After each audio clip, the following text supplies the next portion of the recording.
Sunita Williams ने अपनी बहादुरी के साथ प्रत्येक लक्ष्य को हासिल किया है। ये हमारे लिए भारतीय और खास करके पृथ्वी लोक पर उनका वापस सकुशल आना, ये वैज्ञानिकों को भी बधाई देना चाहूँगा, उनको भी बधाई देना चाहूँगा। और इस प्रकार के वैज्ञानिक जो अपनी जान जोखिम में डाल करके नए नए खोज रिसर्च में लगे रहते हैं, जिसमें भविष्य की पीढ़ियों को कई सारे सबक मिले, कई सारी विशेषताएं, अच्छाई मिले, ऐसे में उनका आना हम सबके लिए फलदायी है, सुखदायी है।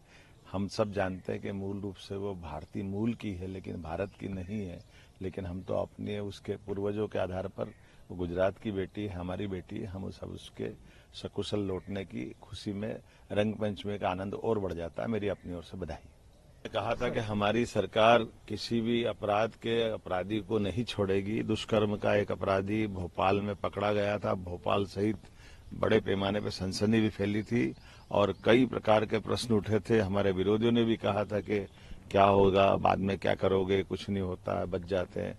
मुझे इस बात का संतोष है कि हमारे द्वारा उसमें स्पेशल टास्क फोर्स का गठन किया गया था। न केवल अपराधी को पकड़ाया गया था, बल्कि तत्परता पूर्वक चालान पेश करा करके इस प्रकरण की सुनवाई हुई और माननीय न्यायाधीश ने जो फैसला दिया है, उस फैसले में वो फैसला मिसाल बना है। एक अपराध एक व्यक्ति के माध्यम से 3 अलग अलग प्रकार की रचनाओं के आधार पर भारतीय कानून के हिसाब से उसको 3 बार फांसी दी है और ये फांसी की सजा आने वाले सभी अपराधों को, अपराधियों को, सबको सबक रहेगा।